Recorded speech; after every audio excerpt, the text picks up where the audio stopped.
दोस्तों नमस्कार।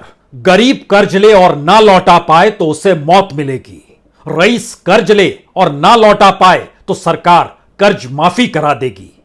और इस देश में मध्यम वर्ग का तबका या फिर एमएसएमई से जुड़ा हुआ छोटा व्यवसायी अगर कर्ज ले तो फिर जिंदगी मौत के समान होगी। इन तीन परिस्थितियों के बीच खड़े होकर इस देश की अर्थव्यवस्था को समझने की आज कोशिश कीजिएगा, क्योंकि भारत कर्ज लेता है, कर्ज बांटता है। कर्ज के आसरे इस देश की परियोजनाएं चलती हैं। इस देश में किसान हो या मिडिल क्लास हो, रईस हो या कॉरपोरेट हो, जनता का पैसा हो, सब कुछ कर्ज के आसरे समूचा सिस्टम कैसे चल सकता है। और जो कर्ज ना लौटाए उसे एक तरफ मौत और दूसरी तरफ रईसी, यह भी इसी देश का सिस्टम है।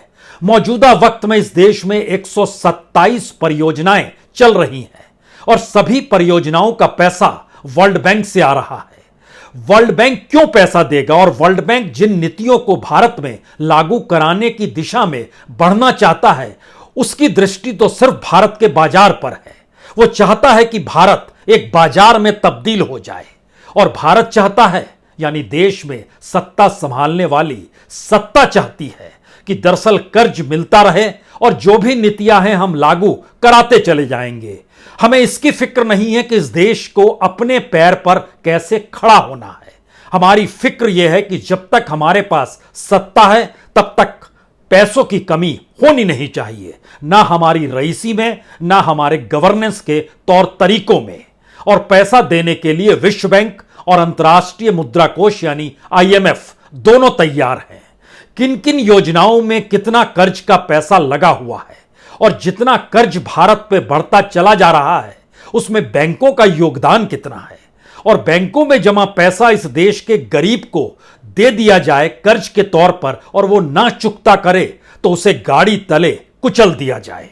और एक छोटा व्यवसायी अगर कर्ज दे पाने में सक्षम ना हो पाए तो उसकी सारी संपत्ति को कौड़ियों के मोल किसी दूसरे के हवाले कर दिया जाए। लेकिन रईसों पर कोई आंच आनी नहीं चाहिए, क्योंकि भारत की पहचान वर्ल्ड बैंक और आईएमएफ के भीतर एक बढ़ते हुए चकाचौंध भारत की दिशा में है। लेकिन कभी मौका मिले तो विश्व बैंक की उस रिपोर्ट को पढ़िए, जिस रिपोर्ट में वो बहुत साफ तौर पर लिखता है कि 1947 में भारत की पहचान निम्न आय के तौर पर थी, आज निम्न मध्य आय वर्ग के तौर पर है। यानी उस समय एकदम लोअर थे, अब लोअर मिडिल में आए हैं। अभी भी मिडिल परिस्थिति में नहीं है, लेकिन प्रधानमंत्री ने लाल किले के प्राचीर से विकसित देश को बनाने का सपना इस देश को दे दिया है और उसकी एवज में बाजार चाहिए। वर्ल्ड बैंक की पॉलिसीज को इस देश में लागू कराना होना चाहिए और कर्ज के आसरे इस देश को धीरे धीरे चलाते हुए कभी 5 किलो अनाज, कभी नल से जल, कभी एमएसएमई को रियायत, कभी गंगा की सफाई, ऐसी दर्जनों योजनाएं हैं जो इस देश के जरिए नहीं बल्कि वर्ल्ड बैंक की जरूरतों के हिसाब से चलती है। आज हमें लगता है बात तो इस बात से शुरू की जाए कि जिस देश के भीतर में 13 करोड़ किसानों के खाते कर्ज लेकर चल रहे हैं, जिस देश के भीतर में उन 13 करोड़ किसानों ने जितना कर्ज लिया, इस देश के सिर्फ 10 कॉरपोरेट ने कर्ज लेकर उससे ज्यादा की रकम नहीं लौटाई है। और इस देश के भीतर में मिडिल क्लास और लोअर मिडिल क्लास और उसके साथ छोटे व्यापारी जो मौत मांग रहे हैं कि हम कर्ज नहीं दे पाए तो हमारी जिंदगी इतनी बदतर तो मत कीजिए। तो आइए आज चंद पन्ने खोलते हैं और इस पन्ने की शुरुआत होती है हजारीबाग से। झारखंड का हजारीबाग का इलाका, हजारीबाग में इचाक प्रखंड है। वहां पर उस प्रखंड के भीतर सिजुआ गांव है। वहां उसने कर्ज लिया। वहां के एक किसान ने, जिसके पास 5 एकड़ जमीन, चाहता था कि ट्रैक्टर, नया ट्रैक्टर ले ले, पुराना ट्रैक्टर छोड़ दें। तो उन्होंने जहां से कर्ज लिया वो महिंद्रा फाइनेंस सर्विसेज थे। 2018 में कर्ज लिया, बीच में कोविड काल आ गया, किस्त देना लड़खड़ाने लगा। प्रति माह 14,300 रुपए कर्ज देने थे, लेकिन कोविड काल में यह स्थिति अनुकूल नहीं थी कि कर्ज भी दे पाए। तो कर्ज ना देने की एवज में जो 44 किस्तें थी वो बढ़कर 50 किस्त हो गई और उस 50 किस्त में भी सौदेबाजी और तमाम वार्तालाप जो हुआ उसमें तय हो गया कि हम 22 तारीख को यानी 2 दिन बाद यानी तीसरे दिन हम कर्ज लौटा देंगे। चूंकि आज 19 सितंबर है, 22 सितंबर को कर्ज लौटाना था और यह तय हुआ 14 सितंबर को, लेकिन 15 सितंबर को अधिकारी घर पर पहुंच गए वसूलने के लिए और ट्रैक्टर को लेकर जाने लगे। घर की बहू ने कहा ट्रैक्टर मत ले जाइए, यही सी से खेती होती है, लेकिन नहीं माने और उसके बाद जिस कार से आए थे उस कार से उस महिला को रौंद दिया, जिसकी मौत रांची पहुंचते पहुंचते अस्पताल में ही हो गई। वह 2 महीने के गर्भ से थी और जो कर्ज बचा हुआ था उस कर्ज की रकम थी 1,20,000। बैंक के अधिकारी जो वसूलने आए थे वो कह रहे थे 1,30,000 दीजिए। वो कह रहा था अगर 30,000 चाहिए यानी 10,000 ज्यादा चाहिए तो 2-3 दिन का वक्त और दे दीजिए, हम आपको लौटा देंगे। लेकिन यह भी नहीं हो पाया। इस देश के भीतर में जो किसान सम्मान निधि प्रधानमंत्री बांटते हैं उसमें भी हजारीबाग के इचाक प्रखंड के सिजुआ गांव के 260 लोग उसके दायरे में आते हैं। उस गांव से जब हमने पता किया कि वाकई क्या सबको किसान सम्मान निधि मिला, जानकारी निकल कर आई, जो वहां पर हमारे रिपोर्टर और हमारे जो पत्रकार मित्र हैं उन्होंने जानकारी दी कि 260 में से 175 एवरेज है, कभी कभी 200 तक होता है और कम से कम 120 तक होता है। इतना ही किसान सम्मान निधि का फायदा लोगों को हो पाता है, बाकियों को नहीं मिल पाता है। लेकिन सवाल यहां पर यह नहीं है कि किसान सम्मान निधि मिले या ना मिले, समझना यह है कि दरअसल इस देश के भीतर में जो किसान सम्मान निधि का प्रपोजल था वह भी वर्ल्ड बैंक द्वारा दिया गया था। यानी जो कैश दिया जाता है वर्ल्ड बैंक ने क्रिएट किया कि गरीबों को आप कैसे कैश ट्रांसफर करेंगे और उनकी जमीन यानी खेती की जमीन के लिए इस देश में कैसे आप एग्रीकल्चर रिफॉर्म को लेकर आएंगे, कैसे हर क्षेत्र को सड़क से जोड़ेंगे, पानी से जोड़ेंगे, हवा से जोड़ेंगे। यानी जो आपको नजर आ रहे हैं बड़े बड़े कॉरिडोर्स, उसके पीछे भी वर्ल्ड बैंक की दृष्टि है। जो नजर आ रहे हैं छोटे छोटे हवाई अड्डे, उसके पीछे भी वर्ल्ड बैंक की सोच है।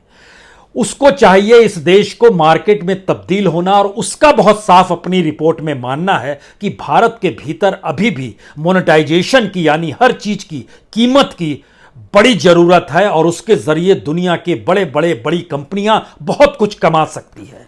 तो भारत एक बाजार में तब्दील हो जाए और जो पेट भरने का सवाल आएगा तो उसके लिए जो कर्ज दिया जाता है और कर्ज जो भारत लेता है उसका लगभग 12% हिस्से से वेलफेयर स्कीम और तमाम मुफ्त में बैंक में पैसा ट्रांसफर चल जाएगा, लेकिन उसकी एवज में जो कमाई होगी वह तकरीबन 120 गुना ज्यादा होगी। यह फिलॉसफी भारत के उस इकोनॉमिक सिस्टम का हिस्सा है जिसमें कर्ज के आसरे समूचे सिस्टम को खड़ा किया गया। हम जब जिक्र वर्ल्ड बैंक का कर रहे हैं तो 127 परियोजनाओं का जिक्र इसलिए बड़ा महत्वपूर्ण है क्योंकि उसमें $28 बिलियन यानी तकरीबन 2,23,000 करोड़ रुपया दिया गया है और अगली किस्तों में दिया जाएगा। किस्तें लौटाने की भी 2-3 परिस्थिति होती है। एक होता है लंबे वक्त के बाद दीजिएगा यानी आने वाली सरकारों पर वो बोझ पड़ेगा। एक होता है शॉर्ट टर्म, जो अंतर्राष्ट्रीय कर्ज में डूबा हुआ भारत है उसमें 80% कर्ज आने वाली सरकारों को लौटाना है, 20% सिर्फ मोदी सरकार को लौटाना है। और उसमें भी एक उपाय खोजा गया कि लॉन्ग टर्म कर्ज लेकर उसके एक छोटे से हिस्से को क्या शॉर्ट टर्म में तब्दील किया जा सकता है कि कर्ज हम लौटा भी रहे हैं। तो कर्ज लेते हुए कर्ज को लौटाना, कर्ज को बांटते हुए देश की इकोनॉमी को चलते हुए दिखाना और इस देश की वेलफेयर स्कीम और तमाम योजनाएं और परियोजनाओं को कर्ज के पैसे से ही इस दिशा में ले जाना कि देखिए देश तो हम ही चला सकते हैं। अब इसका एक दूसरा हिस्सा देखिए, हम वर्ल्ड बैंक और IMF पे आए। मेरठ के पीके जैन हैं जो कि वीको इलेक्ट्रॉनिक्स कंपनी चलाते हैं, कूलर और रेफ्रिजरेटर बनाते हैं। इनकी पहचान मेरठ में अच्छी खासी है। इन्होंने जो कर्ज लिया लेकिन कोविड के बाद स्थिति नाजुक हो गई।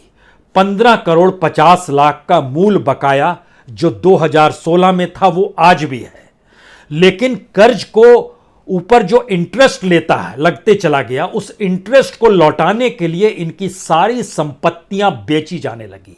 प्रतापपुर और दरियागंज की 2 संपत्ति बेची गई। पीके जैन का कहना है संपत्ति की कीमत 4 करोड़ बेची गई 1.5 करोड़ में।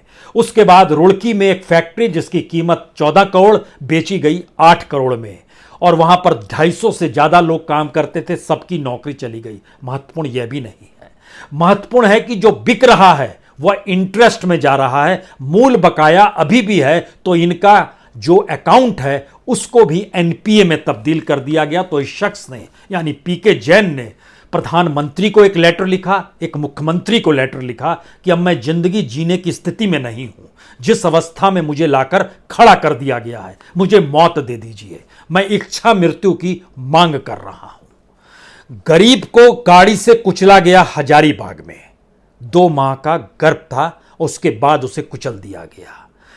मेरठ में जो दिल्ली से सटा हुआ है, यहां पर वह इच्छा मृत्यु की मांग कर रहा है। अब यहां से समझिए कि जो विश्व बैंक है, 1945 से भारत जब आजाद नहीं हुआ था तब से इनके संबंध हैं, और 1949 में पहली बार वर्ल्ड बैंक से कर्ज लिया था। नेहरू ने, विजय लक्ष्मी पंडित ने हस्ताक्षर किए थे। और कर्ज किस लिए लिया गया था? इस देश में रेलवे के विस्तार के लिए लिया गया था, जो रेल लाइन बिछानी थी उसको लेकर लिया गया था। और आज की स्थिति क्या है? गरीब कल्याण योजना उसके दायरे में है, गरीबों के लिए भोजन उसके दायरे में है, नगद सहायता पहुंचाने की योजना उसके दायरे में है, एमएसएमई को जो सुरक्षा प्रदान की जाएगी वह भी उसके दायरे में है, गंगा नदी के पुनरुद्धार है वह योजना भी उसके दायरे में है, खुले में शौच समाप्त कराना यह भी वर्ल्ड बैंक का आइडिया था, जो निकल कर आया उसने वहां पर पैसा दिया और यहां देश में चीजें इंप्लीमेंट शुरू हो गई। और स्वच्छता मिशन के नाम पर जो प्रचार प्रसार पे खर्च हुआ वह इस देश के बजट का और टैक्स पेयर का पैसा था।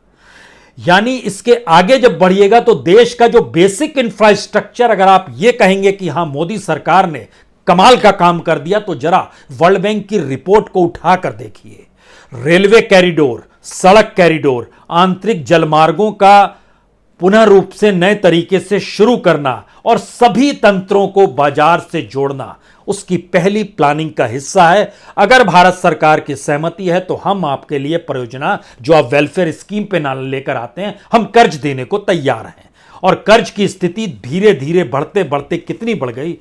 499 बिलियन डॉलर जो है ये लॉन्ग टर्म यानी आने वाली सरकारों को चुकाना है। इसको अगर रुपए में कन्वर्ट कीजिएगा तो तकरीबन 40 लाख करोड़ ये आने वाली सरकारों को चुकाना है। लेकिन जो कर्ज इस सरकार को चुकाना है उसके दायरे में तकरीबन 10 लाख करोड़ आते हैं। 121.7 बिलियन डॉलर यानी लगभग 50 लाख करोड़ का जो कर्ज है, उस कर्ज के दायरे में आने वाली सरकारों को भी उससे जूझना पड़ेगा। राजनीतिक तौर पर योजनाओं का ऐलान और राजनीतिक तौर पर इस देश की गवर्नेंस को कितने चाक चौबंद तरीके से चला रही है सरकार, इसको लेकर लगातार आप बजट का भाषण सुनते होंगे, राष्ट्रपति का अभिभाषण सुनते होंगे, इस देश में इलेक्शन के भाषणों को सुनते होंगे, लाल किले के प्राचीर से भी आप सुनते होंगे। लेकिन उसके भीतर का सच उन्हीं अंतर्राष्ट्रीय एजेंसीज की रिपोर्ट बतला देती है कि दरअसल यह सरकार अपने तौर पर क्या काम कर रही है और उनकी जो योजनाएं हैं उसको इस देश में लागू कराने के लिए उसे किस किस तरीके का कर्ज लेना पड़ रहा है। लेकिन कर्ज में डूबे भारत की कहानी यही खत्म नहीं होती है। भारत के भीतर हर शख्स कर्ज के आसरे ही जिंदगी जीता है। आप कहेंगे कर्ज का मतलब क्या है? बैंक का काम ही है कर्ज देना। लेकिन जरा कल्पना कीजिए कि जिस देश के भीतर में सरकार दावा करती हो कि हम इस देश में छोटे और सीमांत किसान, जिनकी तादाद तकरीबन 9-9.5 करोड़ है, उनको हम किसान सम्मान निधि के तहत लगभग 6,000 रुपए हर साल देते हैं, तो उनकी जिंदगी तो सुधर गई। लेकिन सरकार के बैंकों के खातों को अगर टटोलना शुरू कीजिएगा तो जानकर हैरत में आ जाइएगा कि इस देश में किसानों के नाम 13,85,40,234 खाते कर्ज के नाम पर चल रहे हैं। और इसके जरिए जो रकम निकाली गई कर्ज के लिए वह तकरीबन 16,80,366 करोड़ की है। राज्य दर राज्य किसानों की स्थिति कितनी नाजुक है और वो कर्ज के आश्रय ही उनकी जिंदगी चल सकती है। यानी एमएसएमई का जो चक्कर था, जो मिडिल क्लास के लोग जिससे जुड़ते हैं, वह तो एक अलग हिस्सा है।